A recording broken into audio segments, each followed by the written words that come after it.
মেলা করে গেছো আমি তো আমি বুঝি আর মাথা ঠিক বউ দিয়ে তোমরা মেলা করে গেছো আমরা শান্তি করে ভালো আছে তো ইয়ারে দিগাও এই জুড়ে দিগাও আমরা যাই হোক দিয়া থাকো দিয়া থাকো সেটা অন্য কথা কিন্তু কথা হইল গোবিন্দগরে আমরাই প্রথম গিয়া এখন আমগো যে পাহাড়ের উপরে এবং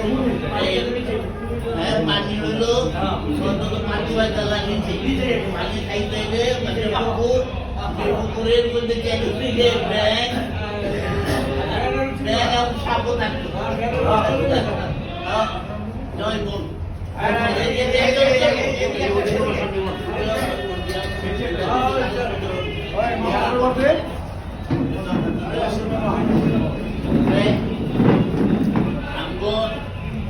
এই ওইভাবে ওখানে গিয়ে পানি খাইতে হইতো আর খাবার দিত আমাদের যে বার এই বার বলছিলাম সবচেয়ে মেজু করছে হয়তো এই বাতে যে পোকা ছিল এই পোকা বাঁচতে বাঁচতে কেউ কেউ 2-3 বার খাইছে আমার যে ডাক্তাররা ছিল ডাক্তার তো আমি তো 2 বার খেয়ে হালাইছি আমার একবারও খাওয়াইল 5 বার সব আমরা এই ফালাইছি আর খাইছি এখন মনে করছি আমরা ওই সময় আমরা মনে করছি যারা এই রুটি দিত আর কি ওই রুটি খাওয়াটাকে ভালো মনে করতাম ভাত খাওয়াটা রুটি ডালে বেশি করতাম কারণ রুটিটা তো আর বাঁচতে হইতো না যদি ওইটা ভুসি দিয়েই তৈরি এখানে যে আনসার মনসুররা যে ভুসি বেরতো না এইরকম খুশিটাই এই আর রং ছাতি তো এক লাভ তবে এই রং ছাড়া খুব টেস্টি মানে আর্মির চিনি আর আর্মির কি চা পাতা অরিজিনাল চা পাতা ওইটা খাইয়া খুব টেস্ট পাওয়া যায়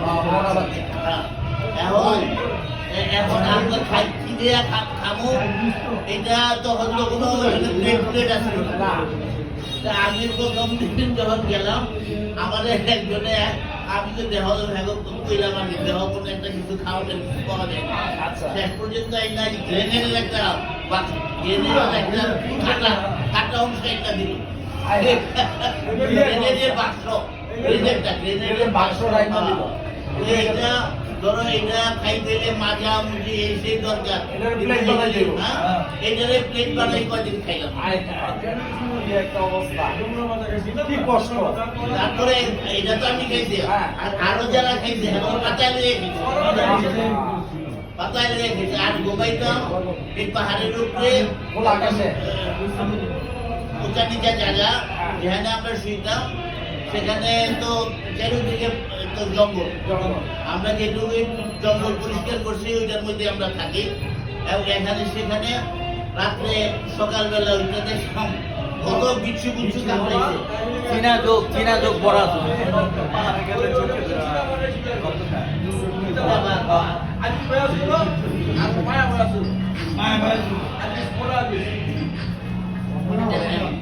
যুদ্ধের প্রথম থেকে ওইখানে আমরা মতিনগর বলে এই মতিনগর ক্যাম্পটা হলো এই আমগর বর্ডার থেকে খুব কাছে মতিনগর জায়গাটা হলো আমাদের বর্ডার থেকে খুব কাছে এবং ওই মতিনগরের পাহাড়ে খালাইলে ক্যান্টনমেন্ট কুমিল্লা ক্যান্টনমেন্টের পুরা বাহিরা দেখা যায় এই হলো অবস্থা এখন আমরা ওইখানে প্রায় এক মাস 1 মাস থাকলাম এরপরে আমগো দিয়া পাঠাইলো বাংলাদেশের ভিতরে কয়টা গ্রেনেড কিছু এক্সপ্লোসিভ মানে আমাদের কাজ হইলো যে ইলেকট্রিক পুলগুলি আছে এই পুলগুলি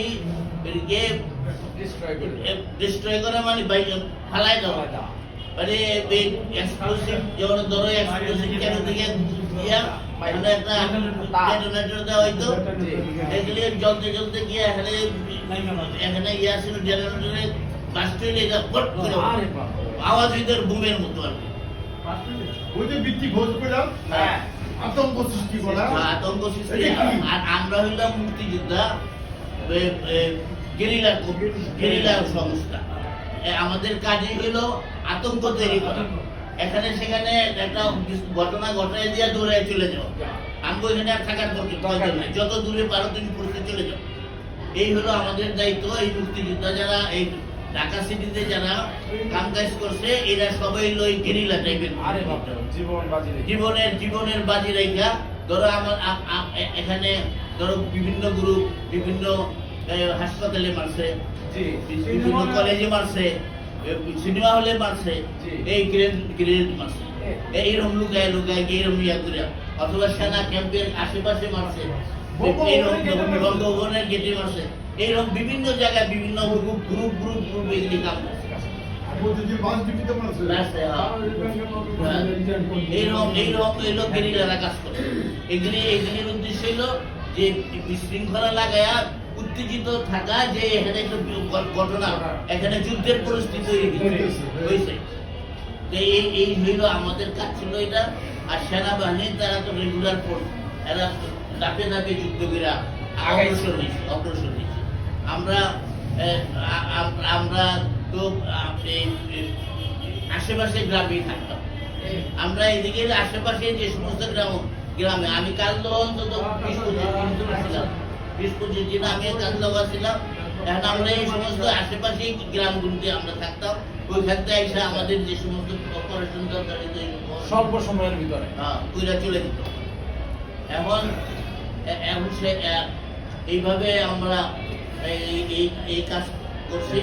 এরপরে আমাদেরকে পরবর্তীকালে যখন আবার ওইখানে চলে গেলাম আমরা, ওই অপারেশন করে টুল বাংলায় সেই করে চলে গেলাম, করার পরে আমরা তখন মতিনগরের থেকে আমাদেরকে মেলাঘরে লয়ে গেল। মেলাঘরে মতিনগরের আমরা সমস্ত খাওয়া দাওয়ার পরে সমস্ত রাত্রে হাঁটতে গিয়া মেলাঘরে চলে গেলাম। সারা রাত হাঁটতে গিয়া মেলাঘরে চললাম। মেলাঘরেও একটা পাহাড় এবং বন জঙ্গল, কিন্তু এলাকাটা সমতলে বেশি, কিন্তু চারিদিকে গাছ গাছরা। সেখানে বড় বড় যে সমস্ত গাছ আমরা দেখছি, সোজা অন্তত 20 ফুট 30 ফুট এক একটা গাছ। চাম্বল না গাছ, যাই হোক যে গাছই হোক, আমরা কোনো জিজ্ঞাসা করি না। এখন এই প্রথমেই আমরা গিয়ে এই বনের সমস্ত ইয়াটা পরিষ্কার করলাম। 2-3 দিন লাগবে পরিষ্কার করতে। পরিষ্কার করার পরে এখানে আমরা এই পরে ঘর তুললাম।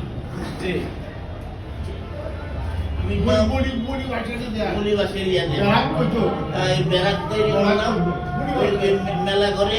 বেড়াগুলো প্রথম এই বেড়াকের উপরে, বেড়াকের মধ্যে আমরা থাকতাম। বেড়াকের মধ্যে আবার এই মাটির থাকতাম না, আমরা তখন এই বাড়ি দিয়েই মাচা তৈরি করে থাকতাম। এখন হইলো এইভাবে প্রায় 1-2 মাস আরো ট্রেনিং দিলাম। ওই সময় আমাদের খাওয়া খাদ্যের একটু মান ভালো ছিল। চাউল হইল পচা চাউল মশলা, আর মাঝে মধ্যে মাছ, গোস, বকরির গোস দিত, বকরির গোস আর কি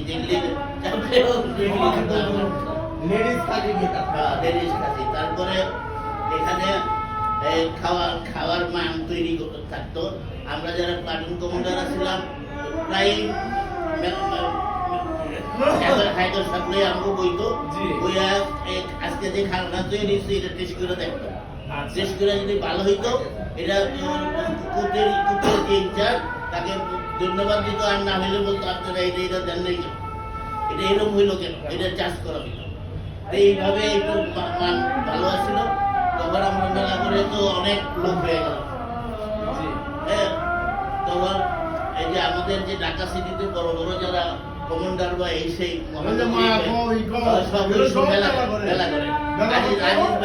আজিজ ভাই কোম্পানি কমান্ডার ছিল, আর হেরা ছিল কেউ প্লাটুন কমান্ডার, তারপরে অ্যাডজুটেন্ট, এরকম আর্মির যেভাবে এরা কেউ আছে। যেমন শাহজাহান ভাই ছিল, রশিদ ভাই না, ওই ক্যান্টনমেন্টের ও ইয়া আমাদের এরকম আরো কয়েকজন মিলে ওদের কমান্ডার কোম্পানি কমান্ডার ছিল। এখন এরপরে আমরা এই আমগো এই সিদ্ধিরগঞ্জ অপারেশনের লিগে পাঠাই একটা গ্রুপ। জি পাওয়ার হাউস হ্যাঁ, এটার মধ্যে আমাদের মধ্যে আসছিল এই সালাউদ্দিন ভাইও আসছিল, রশিদ ভাই আসছিল, তারপরে কিনা ওই যে ইয়া ছিল কাজী কামাল,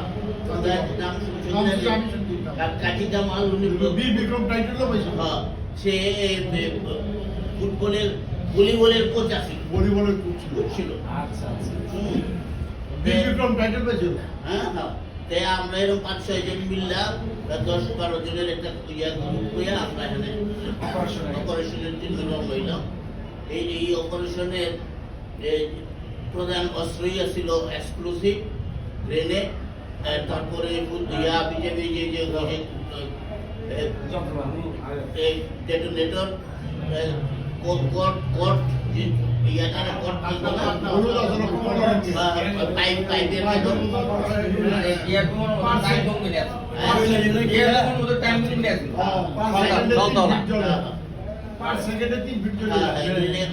এগুলি এখন আমরা এগুলি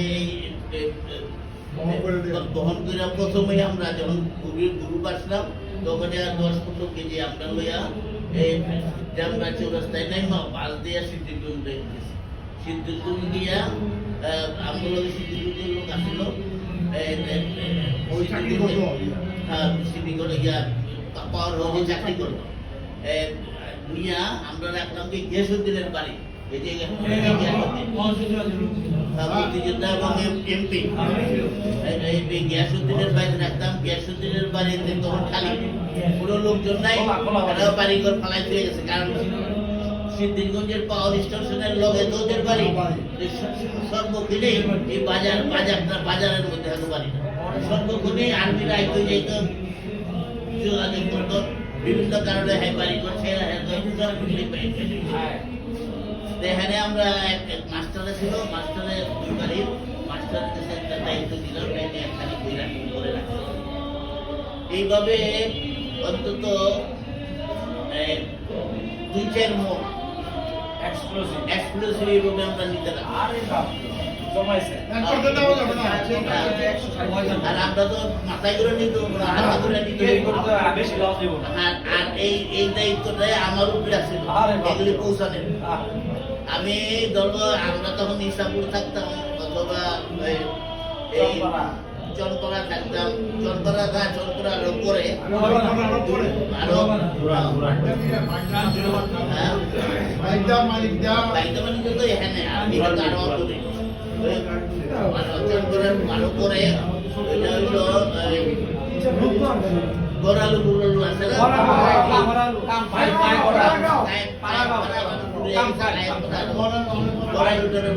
আশেপাশে এদিক দিয়েই আমরা থাকতাম।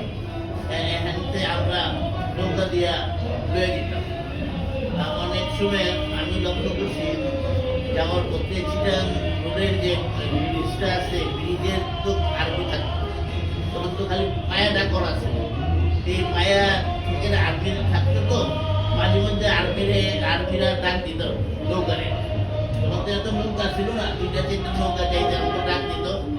আমি ডাক ইয়ারে কইতাম তুমি কোনোদিকে চাইবা না, খালি চালিয়ে যেত। আচ্ছা চালিয়ে যেতে থাকো, হেরা তো আর নৌকা নাই, পাইয়াও নাই, সাথে দৌড়া ধরার কোনো ক্যাপাসিটি নাই। তুমি খালি চালাই যাবে, জানতো না, চাইলেই তো ডাক দিব। হ্যাঁ, তোমার ডাক দেওয়ার চাউলের দরকার নেই, তুমি খালি চালিয়ে যাও। একদিন আমি ওই বড়ালোর হাতে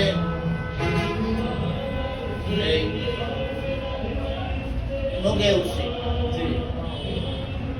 আমার কাছে তো কাঠটা থাকবেই এখন। কাঠটিরা বিয়ের মধ্যে রাখছি, এক্সক্লুসিভের আরো কি জিনিসপত্র রাখা অবস্থায় আমাদের মাঝি কইতাছে, লোকের মাঝি, আমিও এখান থেকে আইছি, যাওয়ার পথে দেখেছি আমার মধ্যে দেখেছি নৌকা চেক করে যারা সন্দেহ করে এটা দুইটা কিন্তু লয়ে যেতেছে আপনি যদি মুক্তিযুদ্ধ হন ভাই আপনার মাত্রই পাওয়া ধরে আপনি এটা আগে কইলাম না মাইমা জানগা আমি কি কেমনে বুঝলাম আপনার টেকনিক্যালি হ্যাঁ আমি মুক্তিযুদ্ধ না তুমি তোমারে কইলাম তুমি চালিয়ে থাকো চালাই দিলাম আর আমি আল্লাহ আল্লাহ করতে করতে আল্লাহ। সুরা করতে করতে যে ভাগ্য যদি থাকে ও আর নাইলে জম গেছে আল্লাহ কি রিস্ক নিয়ে হ্যাঁ তো করতে করতে ওই ওই পার হয়ে গেলাম না ইনশাল্লাহ কোনো আর্মি এই এত ভয় নিয়েও আমরা এই কাজ এই জন্য তো বিসর্জনে আমাদের যে দায়িত্ব দিয়েছে এই রিস্ক নিয়ে আমাদের কাজ করতে হইতে এবং করতে। মনোবল নিয়ে তারপরে এগুলি একখানে জমায়া আস্তে আস্তে এগুলি আবার ওইখানে ডিস্ট্রিবিউশন করছেন ওই যে আমাদের লোকে যে একজন ছিল না সে আমাদের চাকরি করতো এর মাধ্যমে সেই সমস্ত লোকদের যারা যারা প্রয়োজন এরকম লোকদের জায়গা আচ্ছা একজনে চিফ ইঞ্জিনিয়ারে গাড়ি চালায় এই গাড়ির ড্রাইভারের নোয়াখালী আচ্ছা হেরে আনলো হেরে বাজার করতে আইলে বাজার দেখলে আগে আমগো ক্যাম্পে যেত ক্যাম্পে মানে আমি একলাই থাকতাম আর কেউই না ওইখানে মালের লেগা মাল কইরা দিয়া হেরে কইলাম বলে জানে বা বাজার করে দে বাজার করতে কইরা গাড়ির মধ্যে লইয়া হেগলি লইয়া হ্যাঁ বাজার দিয়া এগুলি আবার আস্তে আস্তে এটার ভিতরে ঢুকাই খুব বুদ্ধি খাটা একদম দিয়েছে আর এই যেখানে ভিতরে যারা ছিল জি। একলোকে কন্ট্রাক্ট ছিল জি। যারা গেলে এই মাল হেরা নির্দিষ্ট জায়গায় রেখে ওরা ওদের ইনফরমেশন হয়েছিল যে এইরকম মাল জমতেছে জি। কিন্তু কে কিভাবে জমতেছে এটা এটা ধরতে পারেনি পরবর্তীকালে আমরা এই অপারেশন আমাদের সাজেশন অনুযায়ী আমরা তাদেরকে আমরা তো ভিতরে যেতে পারি না তাদেরকে বলে দিয়েছি তার আমাদের সাজেশন অনুযায়ী তারা এই কাজ করছে এবং এই ইয়াটা টারবাইনটা পুরা বাস্ট হয়ে গেছে বাস্ট হয়ে এবং দীর্ঘদিন এই বন্ধ বাপ্পি নিচে যাও। টাকা পুরা আরে বাপ রে বিবিসি জায়গাটা ভয়েস অফ আমেরিকা সব জায়গাতে নিউজ এই আপনার এই অপারেশনে নিচে নিচে নিচে আরে বাপ রে বাপ্পি আছে মানে আমরা অপারেশনের পরে যাওয়ানের নিয়ত করছি আমাদের রাষ্ট্রপতি আমরা এখানে নন্দীপাড়া করে জি। নন্দীপাড়া এখানে ইয়ার মধ্যে দাম করছি দাম করে পরের দিনই আমরা যাবো এই সময় এই যুদ্ধ আরম্ভ হয়ে গেল আর ইন্ডিয়ান আর্মি ইন্ডিয়ান ফ্লাইট আয়া এখানে বোম্বিং আরম্ভ করলো এরপরে আর আমগো যাওয়া হইলো আমরা গেলে আমরা ওই খেতাব পাইতাম আব্দুল্লাহের একজন গেছিল জি, এই খেতাব পাইছি আচ্ছা আচ্ছা এখন আমগো ব্যাপারে একটা বড় রিপোর্ট আছে তোমরা যদি চাও এই রিপোর্টটা আমি তোমাকে দেখাই দেবো অবশ্যই। ইন্টারনেটে ওই রিপোর্টটা আছে আচ্ছা আচ্ছা আমি কি সার্চ দিলে বললাম? পাওয়া যাবে। আমি কইছি আমি কইলাম না ওইখানে আমগো এই বাবুল আছে আমি আছি তারপরে আজাদ ভাই আছে রশিদ ভাই আছে তারপরে এরকম 5-7 জনের নাম আছে যারা যারা এই অপারেশন করছে এদের নাম আছে আপনার আসার আগে আমি কইছি হ্যাঁ এই হিস্ট্রিটা মানে সার্চ দিলে পাওয়া যাবে হ্যাঁ মেলাঘরের পাওয়া যাবে। মেলাঘরের নাম করলো না জি ওইটা মেলাঘাটটা হইলো এই মুক্তিযুদ্ধের সময় এই যে আমাদের বাংলাদেশটা 11টা ভাগে ভাগ করছে যাকে 11টা সেক্টর জি 11টা সেক্টরের মধ্যে আমরা ছিলাম ঢাকা ময়মনসিংহের অংশ কুমিল্লা ফরিদপুর ফরিদপুরের কিছু অংশ এগুলা আমরা ছিলাম 2 নম্বর সেক্টর সেক্টরে এটা প্রথম সেক্টর কমান্ডার ছিল খালিদ মুশারফ তারপরে সেপ্টেম্বরের থেকে আসলো মেজর এটিএম হায়দার মুশারফ আহত হয়েছিল অ্যাক্সিডেন্ট হয়েছিল পরে মেজর হায়দার হায়দারে যুদ্ধের থেকে অ্যাক্সিডেন্ট হওয়ার পরে ওনারা হায়দারে দেখতে এই হায়দার কিশোরগঞ্জ বাড়ি এই যে শহীদ ফারুক রোড যেটা এটা আমরা সেক্টরে সেক্টর নামকরণের সময় আমার কইতাছে যে হ্যান্ডা জীবন খালেদ মোশাররফ প্রথম দেশে হ্যান্ড নামটা ডিরেক্টর দিয়ে দেন আচ্ছা, আচ্ছা, আচ্ছা, আচ্ছা। এইভাবে হয়েছে আপনাদের হাতে ইয়া দিছে কনসার্ন দিছে সবাই তো ভালো ছবি হ্যাঁ খেতাবগুলো খেতাবগুলোর ব্যাপারে শুধু এক চিত্র আর 2% ধরে যারা ডিফেন্সে যাতে ছিল তাদেরকে দেওয়া হয়েছে শুধু অন্যদেরকে খেতাবগুলো দেওয়া হয় ডিফেন্সের লোক হইতো ভাই গায় না কে ডিফেন্সের লোক হইতো আমরা গেলে আমরা দিয়ে এরকম আর আর্মিরা তো আর্মিদের সাথে যারা খেতাব পাইছে তারা তো প্র্যাকটিক্যাল ফিল্ডে যুদ্ধ করছে হ্যাঁ প্র্যাকটিক্যাল যুদ্ধ করছে আর্মিরা তাদের দেখছে তারা কি অবদান রাখছে ওই অবদান অনুযায়ী তাকে খেতাব দিচ্ছে আর্মিদের সাথে ডিফেন্সে আমরা স্টুডেন্ট আসলাম আর্মি আছে স্টুডেন্ট আর শ্রমিক মিলে আসলাম আমরা কোন ডিফেন্সে এই যে রফিকদের কথাই হলো এরভাবে আমার হেটায় যে কি কান্দাকাটি করতো আমি তো ভয় আপনি চিন্তা করি আমগো আরো ছেলে আছে সুন্দর আলীর মায়ের তারপরে ইসাকের মিষ্টি আছে, মিষ্টি খাইতে মিষ্টি দাও।